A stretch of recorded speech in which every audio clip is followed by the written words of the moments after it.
By the way, it's not. Tristana wins every one of those trades, so could have been an option to just play for the hard all-in. Gragas is kind of nice. You can, on reflex, easily break a rocket jump. Yes. You break the 80 damage For T1 now. Again, you're just going to have so many options on where you could look towards the map. We see, though, PSG, with Juhan playing up towards that top side to where Owner now on the bottom side of the map doesn't really look like there's too many opportunities. Zeus. He's good, actually. If he had Ignite, this was a kill right now, but obviously he has to run TP. Goes still for the flash follow. Second Q, solo kills him anyway. Great to be able to go in. And Owner now going to follow up. You have a little bit of a wave. And now here comes the dive. Hanabi going to be stunned at the flash into the Q into the wall, and they've got another kill on the board. Turret is going to kill him back, but you know that's worth it. He's losing the wave. Yeah, about 5 years. 2017 summer, and they came together on Hong Kong Esports. Owner's already here. So the flash time, that's really beautifully done. They're going to get a lot down on Guma, but be careful because you've already got a Graves, and not much more can be done. So flash is burned. Guma out to Summoners. Ignite in as well. That's almost a kill. It's very, very close to Juhan dying. It might be in the last tick. No, he's going to make it out. Oh, Bay needs to be careful. Does have his flash up now, and you know it did have to be burned earlier, but Faker putting on a ton of pressure, and T1 just gonna be able to keep this one up. We do have Rift Herald coming up in a minute though, so I expect teams to start posturing up towards that top side, get this wave pushed out. Maybe they can get another play off this play, but I wouldn't be surprised to see Faker start making his way back to mid soon, pushing that wave, and good damage. PSG! What a follow through! Beautifully done, but traded back. Faker burns Summoners for a 1-for-1. No stun to be found. Nice try. I mean, luckily for him, right? He's been ganked so much, he knows the game plan now. He knows to play back, he knows to show. T1's really going to stick around. It's a pretty heavy commitment to try to play for the last plate. So at least good defense by Juhan.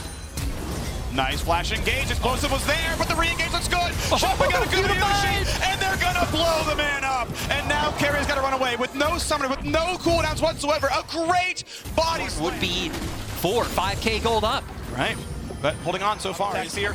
If they wanted to go all the way for top tier 2, probably possible. An invisible, yeah, Viego takes quite a bit of damage there. Drop that Rift Herald. And no one's answering Faker. He's been soloing this turret for a while now at this point. Only just now is Ahri finally walking. And like you saw, Faker's in the turret.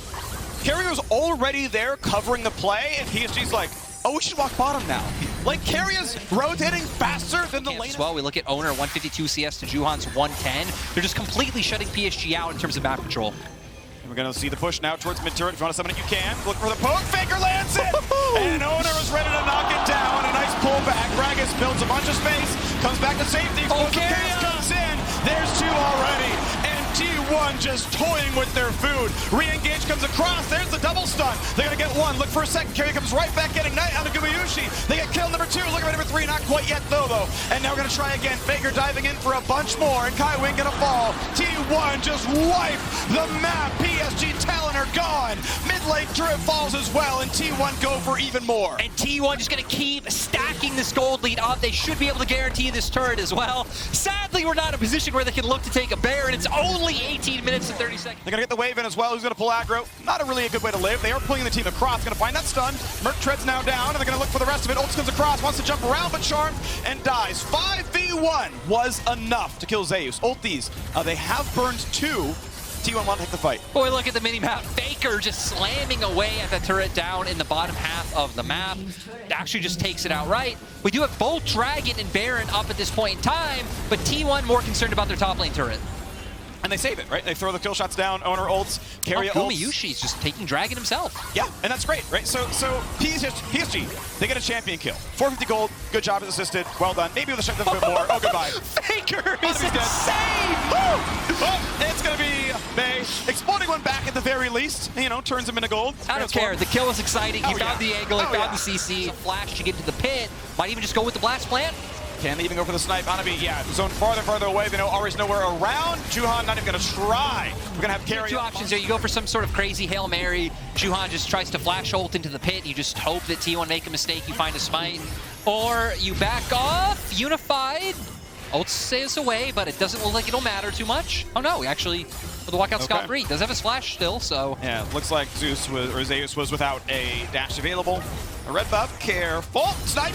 Yep, gets away from the stun, but the re-engage can be good enough. Lots of CC gonna be there. The snipe, yeah, the ult's not gonna land on the 80 carry. Q4, there's the kill. Thanks for the leash on red. Unified gets 1 on the board. Well, the respect not staying consistent. I get what he was looking for, though. I mean, Unified so low. Gumayushi flashes It's a forward. slow, but Juhan runs faster, like by a lot in this route, so it's ultimately going to mean pretty much nothing. Oh yeah, Owner can't CC main thrower, so, you know, nice try, right? Gets the first slow on, but not going to matter.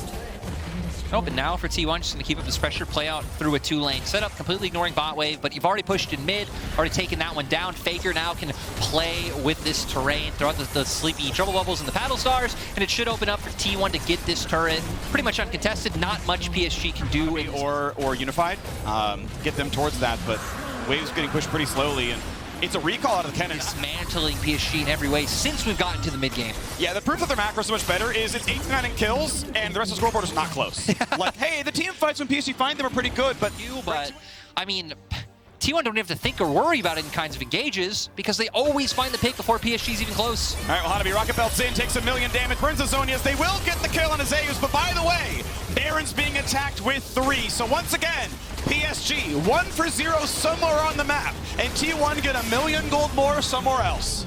Still though, I mean, the fact that this game is kind of settled down a little bit, PSG are at least getting time. Like, sure, it doesn't necessarily get easier because T1 are still expanding these leads, but it gives more time for T1 to make a mistake. Not saying that they will, but I feel like for PSG, that's kind of the best you can hope for. It's like, okay, we're getting time. Time gives us more items. We're going to be stronger too. If you overextend somewhere, we can burst you out faster and capitalize. And yeah. I see your point, but T1 happy to win the game at 33 minutes by waiting for Mountain Soul here. They're going to get a big snipe. Faker knows he is safe. The rocket ship out for Unify will keep him safe. And now the Dragon is up, and it's going to be, I mean, Juhan against the world to try to steal it away, but it's going to be out of vision, and against 2 smites, Faker's holding 1. Owner going to jump in. Flash Q gets stunned, finds the kill. Will he get out is the question. Zhonya's, I believe, immune some damage, and now we've got a Gragas. Explosive cast for the same one. G2-0 sitting alone at the top at the end of day 1 of the Rumble stage. And T1 now just to finish the game out. They're going to knock down the bottom inhibitor lining and go for that last little bit. Kaiwing going to respawn right about now. No flash, no... Think to yourself, what would top esports in the LPL do? Because they would absolutely do it. They would not win anything or even make MSI. They would not win anything. T1 are going to happily take their push forward here as they win their second game of the day. It's going to be pretty hard to lose this one as they have mid lane inhibitor respawn. Baron timing out in 37 seconds, but there's the flash engage, there's the play. Hanabi just deleted, beautiful to carry the last of his man alone, and he finds that kill, and now that's 1 fewer tool for PSG. Baron up for 25 seconds onto the inhibitor, and now Nexus turrets they go. A charm's gonna land, no engage at all for Kaiwing. Burns a stopwatch for a second, but they're gonna find that kill all the same. Faker on the board yet again. Dive in for Zeus, kills 4, 5. Everything's down, the Nexus will fall, and T1 take their 33-minute victory over PSG Talent. Complete masterclass. Yes. Coming out from T1.